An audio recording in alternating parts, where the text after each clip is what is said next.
আপনাদেরকে বললে অনেকে অহংকার মনে করবেন। এই মাদ্রাসায় ছোট ছোট বাচ্চাগুলো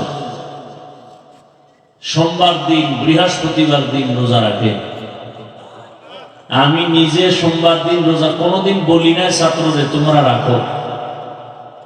আমি একদিন ক্যামেরায় দেখতেছি বাসায় বয়ে সাহারি খায়, মাদ্রাসার দিকে খেয়াল করলাম, দেখি দোতলায় হেফজখানা নুরানি ছোট ছোট বাচ্চা, মাথায় টুপি নেই, গেঞ্জি গায়ে, তো ডয়ার খুলে আর কি যেন খায়। ভাবলাম কি চুরি টুরি করে কিনা। আবার হঠাৎ করে আমার অন্তরে বাড়ি লাগছে, না আমি তো আজকে সাহারি খেলাম, এই বাচ্চাগুলো কি সাহারি খায়? তো ডিব্বা থেকে বের করে টোস্ট আর মুড়ি। তখন আমার অন্তর এরপরে দেখলাম, আমি তাকাইছিলাম, আল্লাহকে সাক্ষী রেখে বলছি, এই বাচ্চাগুলোকে দেখি গোসলখানার পাশে অজুখানায় গেল,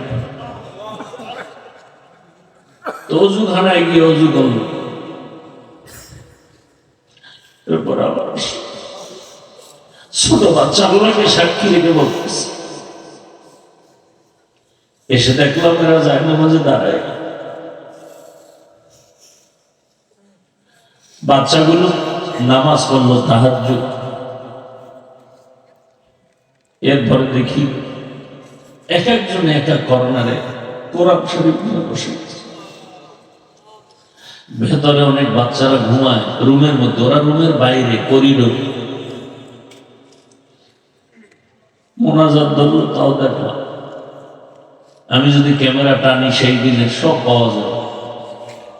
আমি পাগল হয়ে গেল, আমি তো দৌড় দিয়ে মাদ্রাসায় যাই, রাত গভীর, একা একা আসতে পারি না। ঘুম থেকে উঠে ফজরের পরে মাদ্রাসায় এসে হুজুরদের বললাম, দোতলায় বাচ্চাগুলোদেরকে ডাক দেন, ওরা রাত্রে আসলে কি রোজা রাখে নাকি। পরে খবর নিয়ে দেখা গেল, হ্যাঁ 20-30 জন বাচ্চা ওরা রোজা রাখছে। তো ওকে ডাকেন, ওদেরকে ডাকাইলাম, তোমরা রোজা রাখছো? হ্যাঁ। কি খেয়েছ? বলে হুজুর আমাদেরকে তো বড় রাত্রে খানা দিতে পারে না বাবুর্চিরা, আমরা টোস্ট খাইছি। কেউ বলে আমরা বিস্কিট, ডিব্বায় মুড়ি ছিল, মুড়ি খেয়েছি। বহু আগের কথা। আমি বললাম হুজুরদেরকে, ওদেরকে কি সাহারি দেওয়া যায় না? বলে কিভাবে দিবে, 3 বেলা পাক করে বাবুর্চির সুযোগ নেই। তো নিরুপায় হয় চুপ করে থাইকে বললাম, ঠিক আছে আপনারা ইফতারিটা আমার পক্ষ থেকে সুন্দরভাবে বন্টন করবেন, ওরা যেন ইফতারিতে কষ্ট না পায়। ও খরচটা আমি আমার নিজের থেকে এককভাবে দিব। জীবনে আর কি, শুধু কান্না, একা একা বহু ভাবি আর কান্না।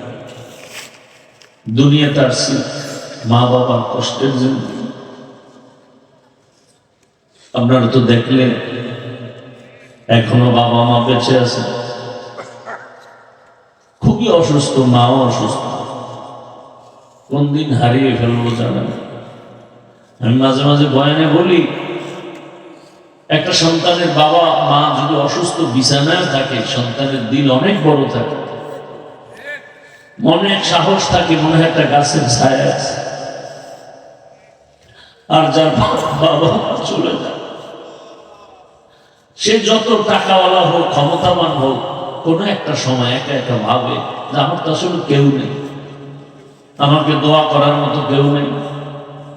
মা বাবা তো দোয়া করে, রাত যতই হোক টেলিফোন করে, বাবা ঘুমাও নেই, খানা খেয়েছো কখন, শরীরের কি হালাত, এই খবরটা মা ছাড়া বাবা ছাড়া কেউ নেয় না দুনিয়ায়।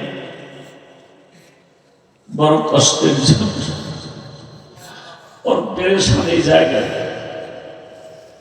কি করব, মানুষের কাছে চাইতেও বড় লজ্জা হয়।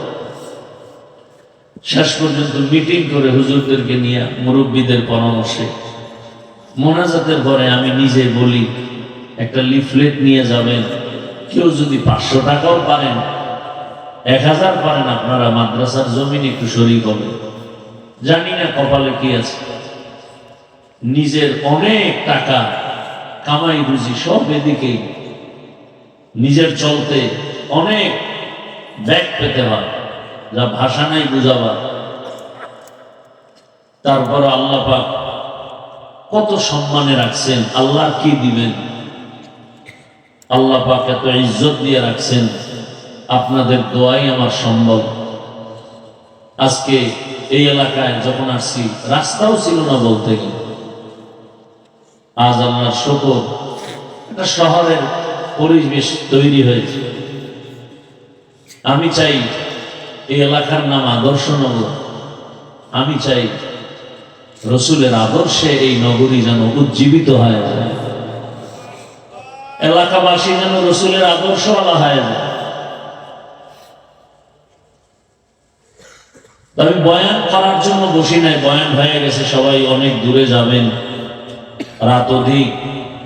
মাইকের আওয়াজ যতদূর যায়, মা বোন সহ সবার কাছে দোয়া চাই। প্রতি মাসের দ্বিতীয় শুক্রবার এখানে ইজতেমা হয়। মাগরিব সারা রাত আমি এখানে বসে থাকি, বাহিরে কোনো প্রোগ্রাম করি না। আপনারা আসলে দেখবেন আমাদের ছাত্রগুলো কি পরিমাণ কান্না করে। ওদের চোখের পানি আশা করি বৃথা যাবে না। বাইতুল্লাহর গিলাফ ধরে ধরে বহু চোখের পানি ফেলেছে এই মাদ্রাসা, এই জায়গার জন্য। আশা করি বৃথা যাবে না। হয়তো একটু পেরেশানি আল্লাহ চান, দিলে তো দ্রুত দিতে পারেন। আল্লাহ মোহাব্বতের বান্দাদেরকে চান একটু ওরা কান্না করুন। একটা বাচ্চা দেখেন না, শিশু বাচ্চা বারবার মাকে ডাকে, আম্মু আম্মু। মা তো শুনে কিন্তু সাড়া দেয় না। কেন? মায়ের কাছে আম্মু ডাক বড় মজা লাগে।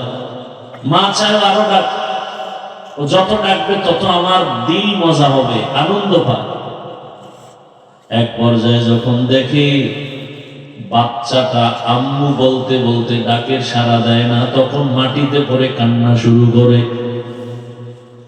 চোখের পানি যখন ফেলা শুরু করে, তখন ওই মায়ের কলিজার মধ্যে মায়ার আগুন জ্বলে উঠে।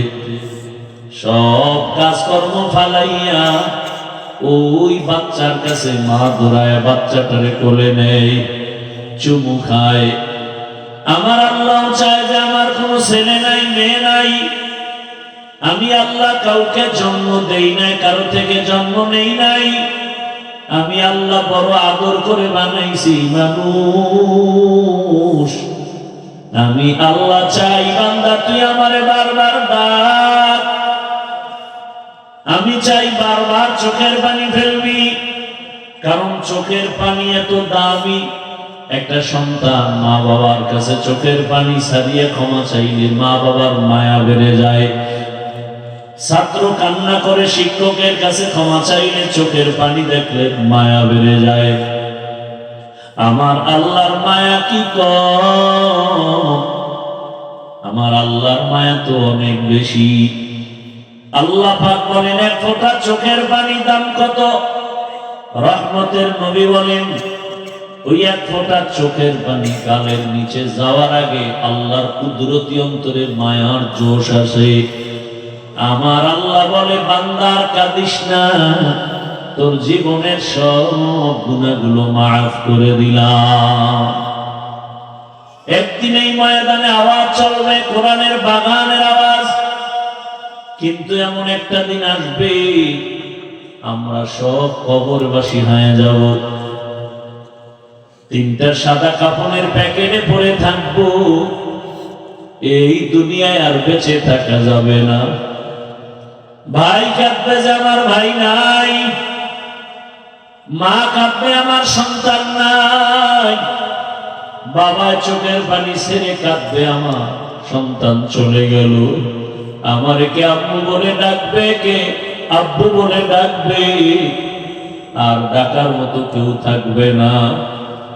এরে আল্লাহর বান্দারা, পর্দার আড়ালের মা বোনেরা, রহমতের নবী এই উম্মতের জন্য কি পরিমাণ কান্না করেছে।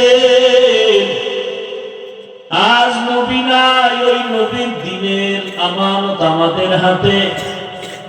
এই কষ্ট করি আমি যদি শুধু ওয়াজ মাহফিল করি আর চুপচাপ ঘরে এসে ঘুমাই, 5 ওয়াক্ত নামাজ পড়ি, আর আমার কিছুই তো করার দরকার হয় না।